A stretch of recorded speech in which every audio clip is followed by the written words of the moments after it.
Hello, Alex Sasser here, hosting another episode of Touching Lives with Dr. James Merritt. Today's message is coming up, but first let me share with you a few updates about our ministry. The annual Mountaintop Conference in beautiful Pigeon Forge, Tennessee is scheduled for September 30th through October 2nd. Go to mountaintopconference.com for more information and to book your tickets. Next, be sure to download the free Touching Lives mobile app on your smartphone where you can watch Dr. Merritt's sermons, read daily devotionals, and study the Bible anytime, anywhere. Simply search for Touching Lives in the App Store to find the app. And finally, if you ever have any prayer needs, be sure to call our help center at 800-413-1131 or go to our prayer wall on our website at touchinglives.org to leave your request there. Thank you for joining us today. And now here's today's sermon from Dr. James Merritt. Well, it's September 2016. Pope Francis stood before a large Catholic crowd in Vatican City and declared that the Roman Catholic Church had officially made Mother Teresa a saint. Now, if you know anything about the Catholic Church, you know that they have a process. It's called canonization. It normally takes a long time. It can take years. It can take decades for somebody to become a saint in the Catholic Church.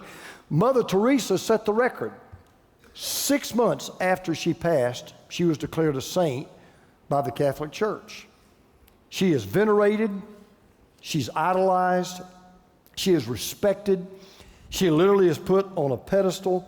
The church absolutely adores her because of the way that she devoted her life to serving the poor and the sick and the dying in Calcutta, India. I have been to where she ministered. You can smell death out the door 20 yards before you even walk into the building, and her ministry there was really, really, really remarkable. But there were some people in the Catholic Church that didn't think she ought to be a saint and still don't think that she should be a saint. There were some people, believe it or not, that were against what the Catholic Church did. And you find it, you say, man, I don't know much about the Catholic Church, but I just can't believe. You're talking about Mother Teresa. Why would anybody be against her becoming a saint in the Catholic Church? Well, many people were bothered by some private thoughts that she had written down in a journal that were not published until after her death. And they revealed that this woman of exceptional faith was also a woman of very deep doubt. Because after beginning her work in Calcutta, Mother Teresa wrote these words, "Where is my faith? Even deep down, there's nothing but emptiness and darkness. If there be a God," now this is Mother Teresa, "if there be a God, please forgive me." And then toward the end of her life, she wrote these words, "What do I labor for? If there be no God, there can be no soul. If there be no soul, then Jesus, you also are not true." And then finally wrote this, "I want God with all the power of my soul, and yet between us there is terrible separation." That's Mother Teresa, little Mother Teresa, paragon of godly virtue, towering symbol of sacrificial service. Someone who's considered a saint by millions and millions of Catholics, but she doubted God. Now, if you've ever doubted God, let me just give you some good news. You're in good company. And I'll tell you as a pastor, I'll make a very candid confession. I have doubted God in my life. There have been times I've had real serious doubts about God. My mother had such serious doubts about God in her life at one time. She had to seek professional spiritual counseling to help her through it. If you read the Bible, some of the greatest people in the Bible doubted God. Some of the greatest heroes in the Bible had real questions about God. But that's not what we're going to talk about today. I'm not even going in that direction. I want to illustrate to you there's a tremendous difference between doubting God and denying God. Big difference. As a matter of fact, there's this movement today called New Atheism. Some of you probably have heard of this movement, New Atheism. It was a term that was coined in 2006, and there's really nothing new about it except one thing. This is a militant brand of atheism that not only says that there's no God and you're foolish if you believe in God, they now say that the greatest danger to humanity are people like us who do believe in God. They say that we're more dangerous to humanity and the human race than terrorists. They say the greatest danger in the world is religion, and especially Christianity. And that's what brings us to this series that I'm looking forward to doing this month that we're calling Music to My Ears. And I want you to imagine that there is a book in the Bible. It's called the Book of Psalms.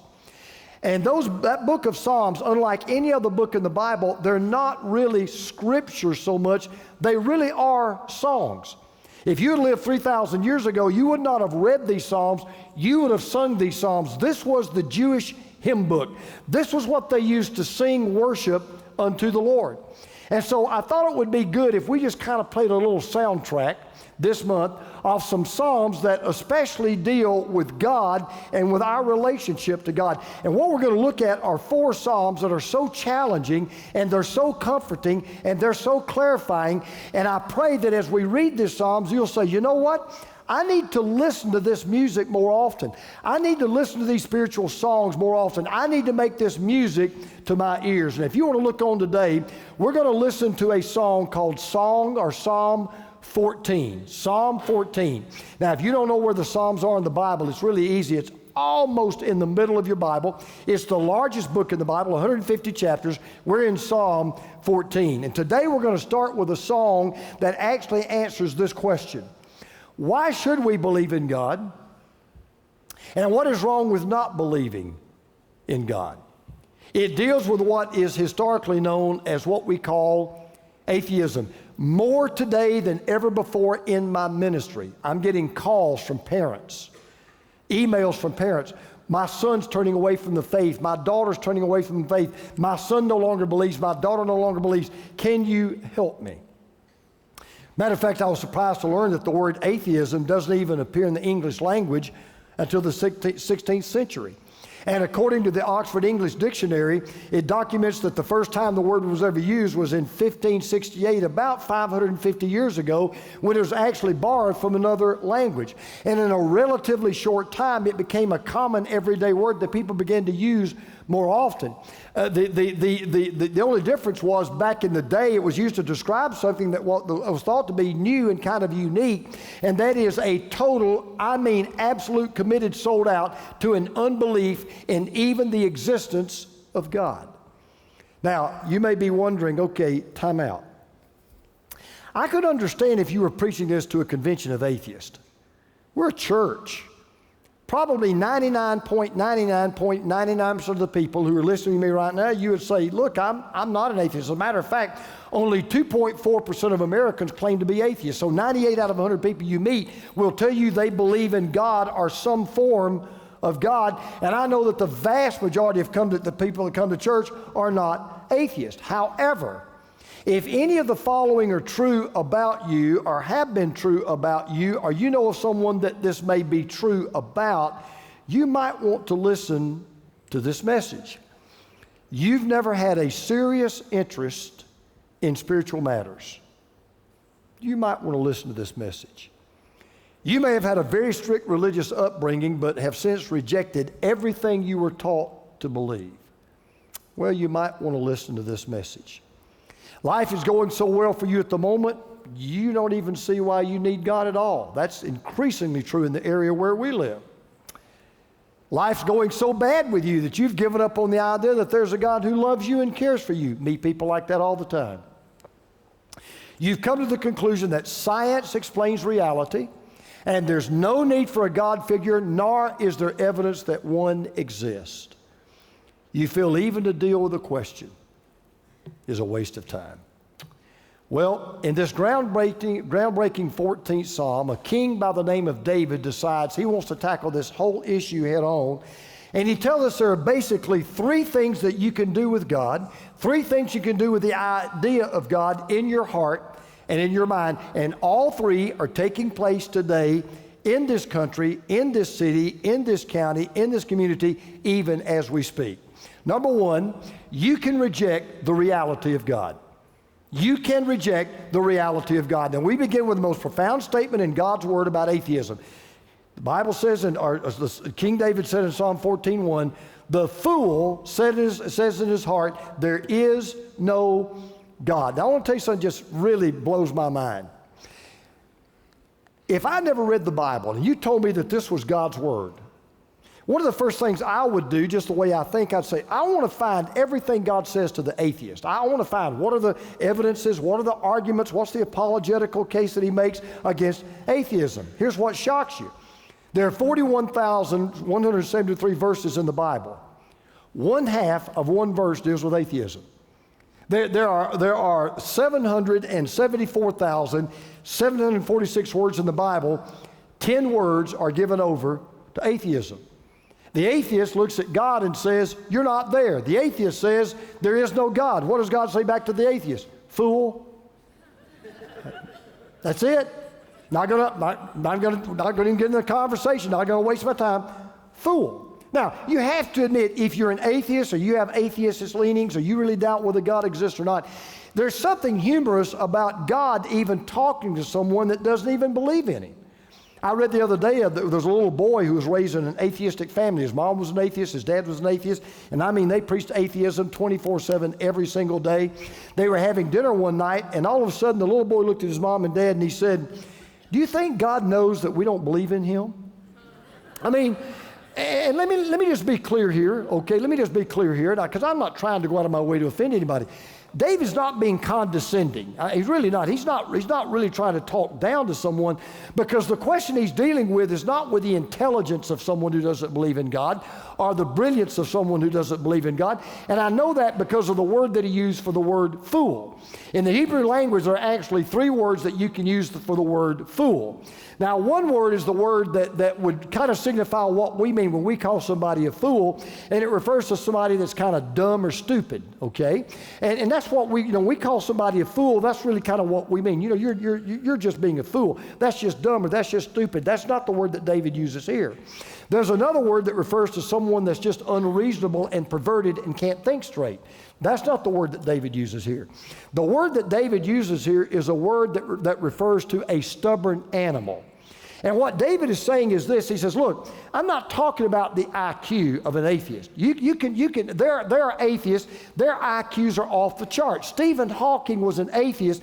Nobody would question. I wouldn't question. Stephen Hawking was one brilliant dude. The problem is not intellectual. The problem is spiritual. And the fool that he's talking about here doesn't have a mental problem in his head. He has a moral problem in his heart. I'm going to come back to that in just a moment. By the way, I was reading the other day as I was preparing this message, I was reading about these new atheists. And it's kind of interesting. You know what they like to call themselves? They like to refer to themselves as brights, B-R-I-G-H-T-S. And they say, we are brights, or I am a bright. And what they mean by bright is this: if you're free from any belief in God, if you're not shackled anymore to some belief in a supernatural God, then you are a bright. As a matter of fact, one of these new atheists said, and I'm quoting, we brights don't believe in ghosts or elves or the Easter Bunny or God. They put God in the same category as Mickey Mouse or the Easter Bunny or an elf or a ghost. And they don't even realize that even brilliant PhDs with the IQs of a genius can be spiritually foolish. I've met PhDs who understand E equals MC squared and can't even spiritually recite their ABCs. I've met them. I've studied of them. I've been with them. And this verse is not referring to people who just don't believe in God or say there is no God. It's even deeper than that. If you have a certain copy, a certain translation of the Bible, you may have one you're looking at. But in the original language, when it says there is no God, whenever you read one, there's a particular version that will italicize certain words. Whenever you see certain words italicized in English, what that means is that's not in the original text. So in the original text, here's the way Psalm 14:1 reads. It doesn't read, the fool said in his heart, there is no God. The words there is are not there. Here's what the verse literally says. The fool says in his heart, no God.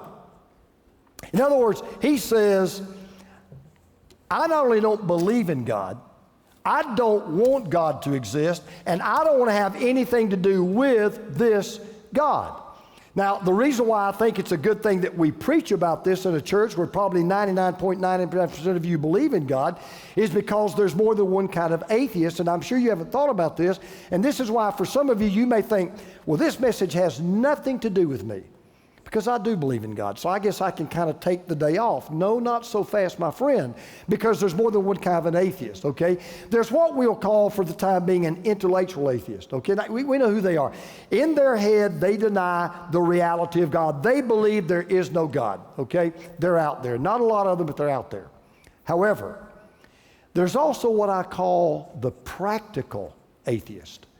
And I have met a lot of them. As a matter of fact, in my ministry, I have met a lot more practical atheists than I have intellectual atheists. Now, in case you're wondering, so what is a practical atheist? Let me let you chew on something for a moment. The biggest fool in the world is not the person who says he doesn't believe in God. The biggest fool in the world is the person who says he believes in God, but then doesn't live like it. That's the biggest fool. Well, I believe in God. Yeah, but you don't really live like it. You say, well, can you give me some examples? I'll give you 3. The practical atheist is a person who says he believes in God, but never prays to him, gives very little thought to him, or serves him. That's a practical atheist. The practical atheist is the person who says he believes the Bible is the Word of God, but never reads it, studies it, or bothers to obey it. The practical atheist is the person who says hell and heaven are real, but then acts like he or she doesn't care whether other people go to heaven or hell. So regardless of whether you are an intellectual atheist or a practical atheist, whether it's by belief or by behavior, you can reject the reality of God. And we're just kind of getting real honest. We always try to do this here. I have been a practical atheist at times in my life. There are times in all of our lives where people just looked at us, they don't see any difference between us and somebody that doesn't believe in God. So you can reject the reality of God. That's one way you can relate to the idea of God. Then David says there's another way you can deal with God, and that is you can ridicule any response to God. You can just ridicule any response to God. Now, we've seen what the atheist says about God. Now, let's see what God says about the atheist. Here's what he says. He says he doesn't say dumb. He doesn't say stupid. He doesn't say idiotic. He doesn't say uneducated. He says, oh, it's worse than that. They're corrupt. Their deeds are vile. There is no one who does good. In other words, we learn a lesson. God doesn't deal with their intellect. God doesn't deal with their brain. He deals with their morals. He doesn't deal with their head. He deals with their heart. He's not worried about their intellectual intelligence. He's concerned with their moral integrity. Let me tell you why this is so important. If you know anybody who claims to be an atheist, I want you to remember this. You will never understand what true atheism is all about and where a true atheist is really come from until you understand it is not so much a mental problem as it is a moral problem. Early in my ministry, I love apologetics, and early in my ministry when I would meet people and deal with people, I'm dealing with one right now, when I would meet people who were atheists, I kind of enjoyed the challenge. I kind of enjoyed, okay, let's go mano a mano, right? You're going to give me your case, I'm going to give you my case. I'm going to prove just how wrong you are. And it took me a while to realize you will never argue an atheist out of atheism. Never. You won't do it. You will never, ever persuade an atheist just intellectually no longer to be an atheist. Why not? Because atheism is not primarily an intellectual problem. It is primarily a spiritual problem. It is not primarily a problem of the head. It is primarily a problem of the heart. See, an atheist is not someone who simply cannot believe in God. An atheist is someone who will not believe in God and does not want to believe in God. So what God does is God takes a spiritual x-ray of the heart of the person who says there is no God, and here's what God sees. The reason why the atheist wants to deny God, and I've learned this in this person I'm dealing with right now, I've been dealing with him for 2 years, is not because there's no evidence that God exists. That's not the issue. It's because if there is a God, it's a threat to their lifestyle. If there is a God, it's a threat to them because they want to be their own God. Now, don't take my word for this. Thomas Nagel, who is one of these leading new atheists, and I have a lot of respect for him because he's at least honest enough to admit what I've just said to you. Thomas Nagel, an atheist, said this. Now, listen to this. I want atheism to be true. And I'm made uneasy by the fact that some of the most intelligent and well-informed people I know are religious believers. It isn't just that I don't believe in God and naturally hope that I'm right in my belief. It is that I hope there is no God. I don't want there to be a God. I don't want the universe to be like that. Now, why is that? When I think about it, this is not hard to understand. If there is no God, then there is no judgment. And if there is no judgment, there's no reason to worry about eternal punishment. And if there's no reason to worry about judgment and eternal punishment, guess what? You can live any way you want to live. You can choose any lifestyle you want to choose. And you know, at the end of the day, there are no repercussions. There are no eternal consequences whatsoever. As a matter of fact, just a few Psalms back, another songwriter wrote these words. Why has the wicked person despised God? Now listen to this. He says to himself, you will not demand an account. Because here's the cold, hard truth. If there is no God, you can get away with anything. If there is no God, Hitler got away with it. If there is no God, Stalin got away with it. If there is no God, the murder that went unsolved gets off scot-free. If there is no God, you can do anything, because if there's no God, there is no ultimate judgment and there is no ultimate justice. A Russian philosopher by the name of Dostoevsky wrote these words, and it's so true. He said, if God does not exist, then everything's permissible. If God does not exist, everything is permissible. See, and here's what happens. And we're seeing it right now. Once you reach the point in your life where you absolutely reject the reality of God, then you'll move to a point where you ridicule any response to God. You will become most intolerant toward people who claim to know God and worship God. So David goes on to say this about these people. He said, do all these evildoers know nothing? Now watch what they do. They devour my people. Who are my people? God's people. They devour my people as though eating bread. They never call on the Lord. I'm not telling you anything you don't already know. The biggest gun of the atheist in our country today is not just aimed at religious people, it's aimed at us. It's aimed at Christians. It's aimed at people who truly believe in God and Jesus and the Bible. And let me just stop right here. I'm not complaining. I'm not whining. I mean, I'll be honest with you. My patience gets a little thin. I hear people say, I heard somebody say this several months ago. Boy, I tell you what, man. Boy, if you're a Christian today living in America, man, we're under severe persecution. Are you kidding me? I mean, we may not be the most popular people in the country anymore, but listen, read my lips. We're not under severe persecution. I can take you to countries where Christians are under severe persecution. But I'll tell you what we are seeing. The further people move away from the reality of God, the more they will ridicule any response to God. That's why people are looking at us now the way people are looking at us and treating us the way they are treating us. And I don't understand why we're so surprised. Jesus said, look, if they hated me, they're going to hate you. Man, I don't know what the surprise is. Just understand, though, where the atheist is coming from, okay? It's not merely an intellectual position, it is a spiritual position. It's not primarily a mental position, it is a moral position. See, let me give you this illustration. I want you to imagine that it came out in the news today. Let's just imagine, don't take this literally, but it comes out in the news today that Georgia has announced that tomorrow, every law enforcement officer in Georgia, state patrol, sheriff, police, everyone is taking the day off. Simple question. What do you think the speed limit on 85 will be tomorrow? You know what it would be. All of a sudden it will go from 75 to 175. Know why? Not going to get caught. No police.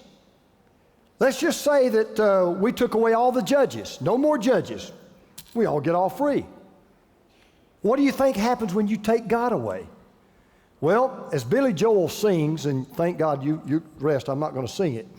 But as Billy Joel sings, you may remember this song, I don't need you to worry about me because I'm all right.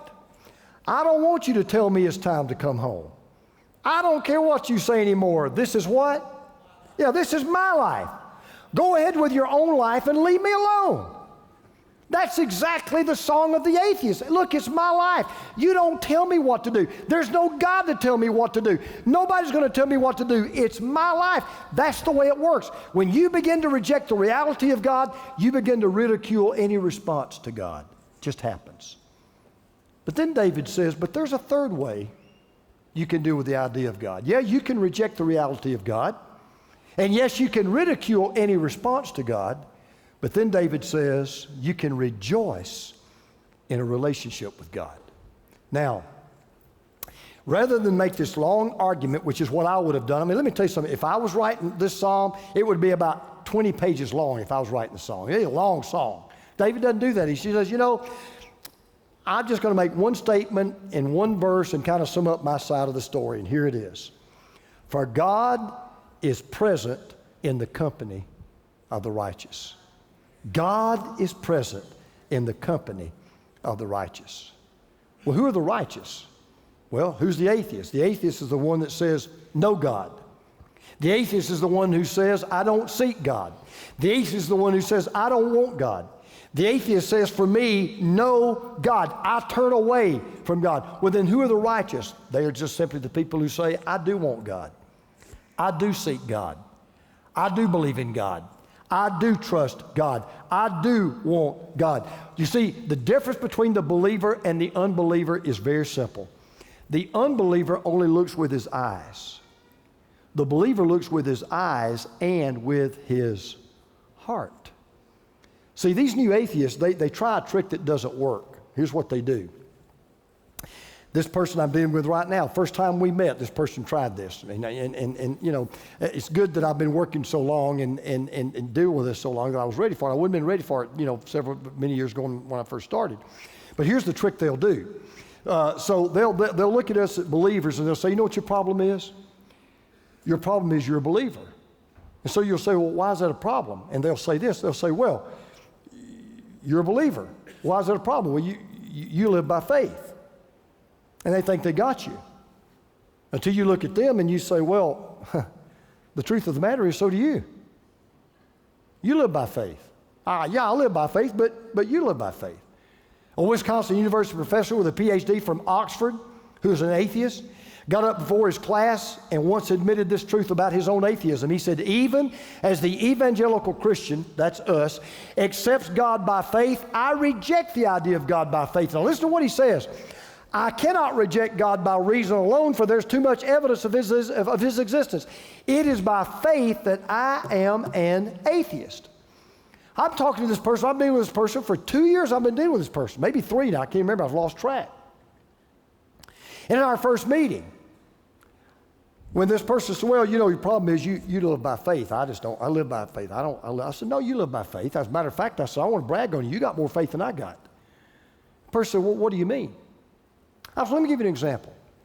I said, have you ever been across our campus? No. You ever seen all of our buildings? I said, oh, let me tell you about our buildings. We got 400,000 square feet of buildings here. I said, over in that building right over there used to be a manufacturing plant. We manufactured cruise missiles for the first Gulf War right over there in that building. I said, the building where we have our worship center now, it was a warehouse. And the building where we are right now, that was an office building. I said, now what if I told you, what if you said to me, man, how did these buildings get there? What if I said to you, you're not going to believe this, there was an explosion in a Home Depot. And it just all landed like this, just came together like this. I said, you'd look at me and you'd have one word for me, fool. Yet, you want to tell me all of this was nothing at one time, and somehow some spark turned into a big bang, and all just happened, and if I don't believe it, I'm the fool. I said, I want to brag on you.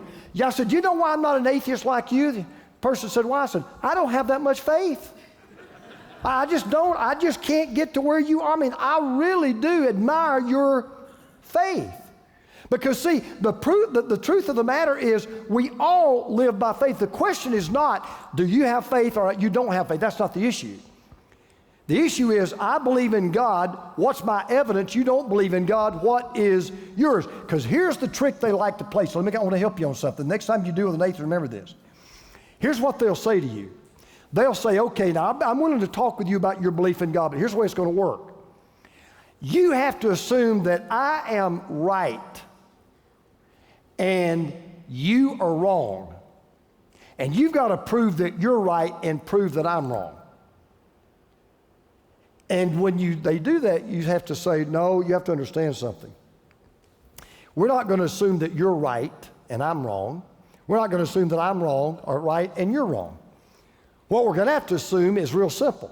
We may both be wrong. We may both be wrong. We can't both be right. But the question is going to be, what evidence do you have for your belief? Because what they want to do is start off with this unlevel playing field. And the problem is when it comes to God, you either have faith that He exists or you have faith that He doesn't exist. And now what we've got to decide is, what is the evidence? Who's got evidence on their side? That's why at the end of the day, I want to help you on something. At the end of the day, atheism really is impossible. It really is. And I'm going to tell you why. There is no such thing as a true atheist. And I want you to, and when I tell you this, you'll understand it. When somebody says there is no God, you automatically have them, and it's like checkmate. Okay, I got you. You just walked into a trap. Because it is impossible to prove a universal negative. Let me tell you what I mean. I personally don't believe there's other life on other planets. I just don't believe there's any other life out there, okay? I don't believe that. I don't know that. I don't. You know why I don't know that? Because I've never been everywhere in this universe at the same time, so I don't know if there's life out there or not. I just personally don't believe it. So when somebody says there is no God, the reason why that's an absolutely foolish, nonsensical statement is because unless you've been everywhere in the universe at the same time and existed throughout all of time and know everything that is possible to know, you cannot know that God does not exist. You may believe that God does not exist, but that's what the atheist says. The word atheist, not Theo, God, theos, God, no God. The atheist says, I know there is no God.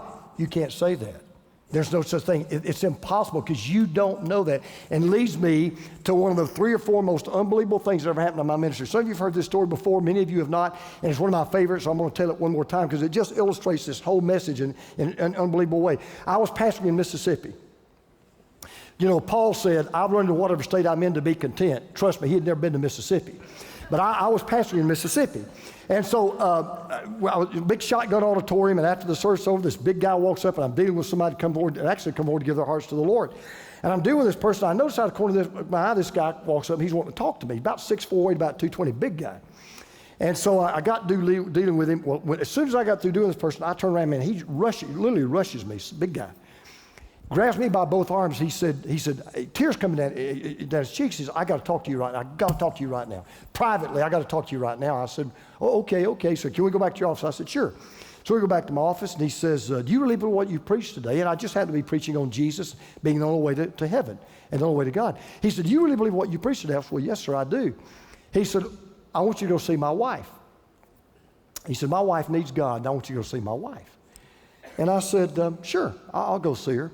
He said, I want you to promise me, I'm not making this up, promise me you'll go see her. I said, okay, I promise. He said, put your hand on your Bible and promise me. I said, okay, I'll put my hand on my. He said, you shake my hand right now as a man of God. I said, okay, man, I'll go see your wife. He said, all right, you promised. I said, yeah. He said, all right, let me tell you about my wife. I said, okay. He said, she is an atheist and she hates preachers, but you promised me, you told me you'd go see my wife. I said, yes, sir. I said, I'll go see your wife. He said, her name is Diane. I'm telling you, I can't get anywhere with her. Would you go see her? And I said, sure. He said, well, I don't want to be there when you come. I said, I can understand why. So he said, he was a pilot. He said, I'll be flying Tuesday night. I said, Teresa, I'll go out and see her Tuesday night. So Tuesday night came. They lived about 5 miles outside of where I pastored in Mississippi, double-wide trailer. We drive out about 6 o'clock in the evening. It was hot. It was the middle of July, about 95 degrees. It was so humid. It was just blazingly hot. So I go up and I knock on the door.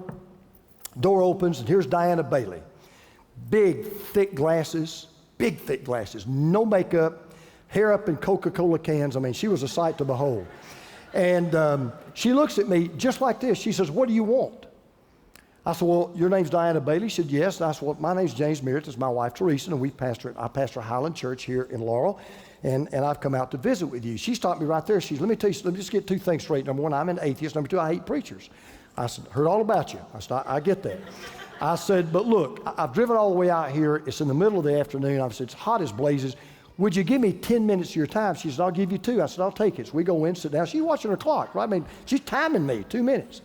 So, I'm just got to get, you got to get down to business. So I said, well, Diane, do you know for sure if you were to die today, you'd go to heaven? She said, I told you I'm an atheist. Why would I believe in heaven? I only believe in God. Of course, I don't believe in any of that stuff. Well, I'll be honest with you, I was stumped. I mean, I've never had that kind of response before, and I'm just honest, I didn't know what to say. So I look over at Teresa for help. So what's Teresa doing? Well, she's kind of staring out the window, and she's humming that Billy Joel song. I didn't start the fire. So I said, okay, kind of on my own here. So I said, God, I need your help. And I mean, literally, the Holy Spirit took over. And I mean, what I'm about to tell you just came to me like that. I mean, just came to me. I said, well, Diane, I said, would you know everything there is to know about everything? She said, well, nobody knows everything there's to know about everything. I said, well, would you say you know half of everything there's to know about everything? So I wouldn't even say that either. I said, let's just pretend that you do. She says, okay. I said, all right, we're going to put 2 barrels here. I said, here's one barrel, here's the other barrel. I said, now in this barrel is half of everything there is to know, and you know that. In this barrel is half of everything there is to know, but you don't know that. I said, simple question. Is it possible in this barrel of knowledge that you do not have, God could exist? Is that possible? She thought for a moment. She said, well, yeah. She said, look, I'll just be honest with you. She says, I just don't know whether there's a God or not. I said, well, now we're getting somewhere. We're moving the ball down the field now. I said, what do you mean? I said, well, you're not an atheist. She says, I'm not. I said, no. I said, you're an agnostic. She smiled real big. That's what I am. She says, I'm an agnostic. I said, okay. I said, you're an agnostic, okay? Now, I did not tell her the Latin word for agnostic is ignoramus. I just didn't think that'd move the ball down the field. I didn't say that. I said, okay. I said, so you're an agnostic. I said, all right, now I've got another question. I said, are you an honest agnostic or a dishonest agnostic? She said, what's the difference? I said, well, an honest agnostic says, I don't know whether there's a God or not, but I'm willing to find out. A dishonest agnostic says, I don't know whether there's a God or not, and I don't want to find out. I said, which one are you? She said, well, I'm an honest agnostic. I said, okay, be right back. Went out to my car, had a box full of New Testaments. Went out, got a New Testament, brought it back, opened it up to the Gospel of John. She said, what is that? I said, well, it's a New Testament. What's a New Testament? I said, well, it's one half of the Bible. She said, what do you want me to do with it? I said, well, there's a book called John, and I want you to read it. She said, stop right there. I don't believe the Bible. I said, you stop right there. I don't care. I said, I just want you to believe the Bible. Just read the Bible. And I wrote down 2 questions at the top of the Gospel of John, 1st chapter. Who did Jesus claim to be? What am I going to do about it? Who did Jesus claim to be? What am I going to do about it? Wrote those 2 questions down. I said, now, Diane, I want you to read a chapter a day. There are 21 chapters. I'll give you 3 weeks. I won't be back for 3 weeks. Not going to write, not going to call, not going to mail, nothing. I won't be back for 3 weeks. Read 1 chapter a day and ask 2 questions. Who did Jesus claim to be? What am I going to do about it? She said, you don't understand. I don't believe the Bible. I said, you don't understand. I don't care. I just want you to read the Bible. She says, it won't do any good. I said, then it won't matter. So let's read the Bible. She said, I don't believe it. Well, I had enough. About that, I've had enough. And I said, can I ask you a question? She said, you have a sharp knife in your house? She said, well, I said, bring me the sharpest knife you've got. So why? I said, just go bring me the sharpest knife you've got. She said, okay. She goes into the kitchen. She brings out a butcher knife this long. I said, give me the knife. So I took the knife. I said, stick your arm out. She said, what? I said, stick your arm out. She sticks her arm out. I put that knife right up against her arm. I said, now, you don't mind if I start slicing, do you? Well, no, I don't want you to slice it. I said, well, let me just ask you a question. Let's pretend that you don't believe that knife will cut you. So is it okay if I start slicing? She says, no. I said, so what you just told me is it really doesn't matter whether you believe the knife will cut you or not. You're going to bleed just the same. Is that right? She said, well, yeah, that's right. I said, let me tell you, this book says about itself it's sharper than a 2-edged sword. And it can cut you from soul to spirit. So I said, I really, really, with all respect, couldn't care less whether you believe it or not. Just read it. Ask the questions. I'll be back in 3 weeks. Okay, it won't do any good. I said, maybe not. Bye-bye. So we're walking out the door. She follows me to my car. I won't even look at her. I'd had enough. I won't look at her. She says, I don't believe the Bible. Don't care. Don't believe the Bible. Don't care. Don't believe the Bible. Don't care. Get in my car. Drive off. I don't believe the Bible. I don't care. Okay, we leave. That's Tuesday night. Tuesday night. Sunday morning, I get up. I preach. We give an invitation. First lady down now, here comes Diana Bailey. Comes right down there, big old crocodile tears crying. Now, I've got so much faith, I go, why have you come? You know, coming down, all these people. She said, I want to get baptized. I said, well, Diana, you can't get baptized. You have to get saved first. Well, she says, I got saved. I said, when did you get saved? I'll never forget what she said.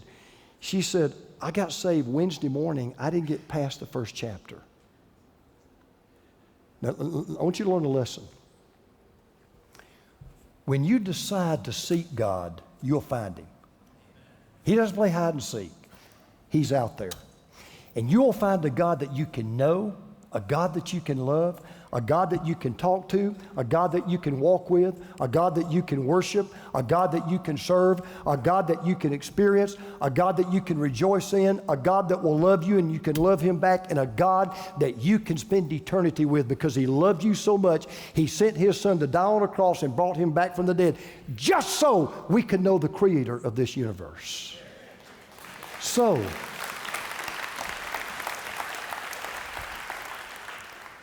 it's okay to doubt. God can handle it. You can even try to deny Him. He can handle that too. Because every time you walk into someone and they say, no God, there's a universe, there's a Bible, there's a cross, there's an empty tomb that says, yes, God. We are so glad you tuned in here on the Touching Lives digital channel, and we hope you enjoyed the sermon today. Be sure to click and follow this page and feel free to leave any comments below. We'd love to hear your thoughts from today's message. Look for a new episode to be posted on this channel each Sunday. In the meantime, check out our free resources at touchinglives.org and feel free to call us at 800-413-1131 with prayer needs or questions. Thank you so much for watching today. I'll see you right here next time for another episode of Touching Lives with Dr. James Merritt. Touching Lives, teaching people everywhere who Jesus is and why they need Him. This program is sponsored by Touching Lives Ministries and is made possible by the grace of God and your faithful prayers and gifts.